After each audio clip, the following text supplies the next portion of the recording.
ഇത്തവണ തൃശൂർ ജില്ലയിൽ നിന്നും എൻഡിഎക്ക് എംഎൽഎമാർ ഉണ്ടാകുമെന്ന് ബിജെപി മേഖലാ അധ്യക്ഷൻ എ നാഗേഷ്. കഴിഞ്ഞ ലോക്സഭാ തെരഞ്ഞെടുപ്പിൽ സുരേഷ് ഗോപി വിജയിച്ച രാഷ്ട്രീയ സാഹചര്യം ജില്ലയിൽ നിലനിൽക്കുന്നുവെന്നും അദ്ദേഹം പ്രതികരിച്ചു. പുതുക്കാട് നിയോജക മണ്ഡലത്തിലെ എൻഡിഎ സ്ഥാനാർത്ഥി ശ്രീ എ നാഗേഷാണ് നമ്മോടൊപ്പം ചേരുന്നത്. അദ്ദേഹം പ്രചരണത്തിലേക്ക് ഇറങ്ങാനുള്ള തിരക്കിലാണ്. എങ്ങനെയുണ്ട് പ്രചരണമൊക്കെ? ഏറ്റവും നല്ല രീതിയിൽ അടിത്തട്ടിലുള്ള സമ്പർക്ക പരിപാടികളും പ്രചരണ പരിപാടികളും വളരെ സജീവമായി തന്നെ വളരെ നല്ല രീതിയിൽ നടക്കുന്ന കാഴ്ചയാണ്. എല്ലാ മേഖലയിലും വളരെ ഉത്സാഹവും ആവേശവും നൽകുന്ന തെരഞ്ഞെടുപ്പാണിത്. അദ്ദേഹം തെരഞ്ഞെടുപ്പ് രംഗത്ത് ഒരു പുതുമുഖമൊന്നുമല്ല, മുൻപ് 2 തവണ പുതുക്കാട് നിന്ന് മത്സരിച്ചിട്ടുള്ളതാണ്. ആ ഒരു പരിചയം ആളുകളുടെ ഇടയിൽ നിന്ന് ലഭിക്കുന്നുണ്ട്. 100% എന്നെ അറിയാത്ത ആളുകൾ ഈ നിയോജക മണ്ഡലത്തിലില്ല. അതുകൊണ്ട് എല്ലാ മേഖലയിലും നല്ല സ്വീകാര്യത എനിക്ക് അനുഭവപ്പെടുന്നുണ്ട്. അത് 100% എനിക്ക് ആത്മവിശ്വാസം നൽകുന്നുണ്ട്.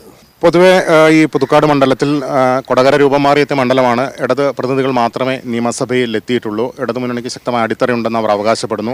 UDF ആണെങ്കിൽ 4 പതിറ്റാണ്ടിന് ശേഷം ഒരു നാട്ടുകാരനെ രംഗത്തിറക്കിയെന്ന് പറയുന്നു. അത്തരം വെല്ലുവിളികളെ എങ്ങനെയാണ് BJP നോക്കിക്കാണുന്നത്?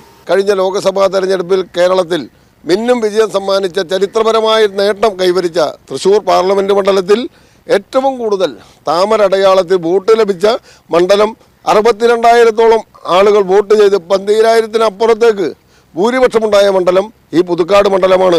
എറണാകുളം മേഖലാ പ്രസിഡന്റ് കൂടിയാണ് BJPയുടെ ശ്രീ എ നാഗേഷ്. ഈ മേഖലയിൽ പൊതുവെ എങ്ങനെയാണ് BJPയുടെ വിജയ സാധ്യതകൾ? ഭാരതീയ ജനതാ പാർട്ടിയെ സംബന്ധിച്ച് തൃശ്ശൂർ ജില്ലയിൽ രാഷ്ട്രീയ പ്രതിയോഗികളെ ഞെട്ടിച്ചുകൊണ്ട് മിന്നും വിജയം സമ്മാനിച്ചിട്ടുള്ള ജില്ലയാണ്. കഴിഞ്ഞ പാർലമെൻറ്റ് തെരഞ്ഞെടുപ്പിൽ മത്സരിച്ചത് മാത്രമല്ല, കേരളത്തിൽ ഏറ്റവും കൂടുതൽ നിയോജക മണ്ഡലങ്ങളിൽ ശക്തമായ ത്രികോണ മത്സരം നടക്കുന്ന ഒരു ജില്ലയാണ് തൃശ്ശൂർ ജില്ല.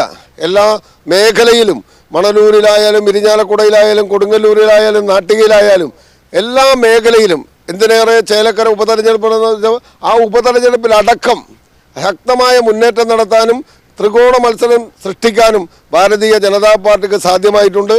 അത് ഇത്തവണ ഞങ്ങളെ സംബന്ധിച്ച് മിന്നും വിജയത്തിലേക്ക് നയിക്കുമെന്ന കാര്യത്തിൽ കേരളത്തിലെ ഏറ്റവും കൂടുതൽ MLA-മാരെ സമ്മാനിക്കുന്ന ജില്ലയായി തൃശ്ശൂർ ജില്ല മാറുമെന്ന കാര്യത്തിൽ ഞങ്ങൾക്ക് യാതൊരു സംശയവുമില്ല.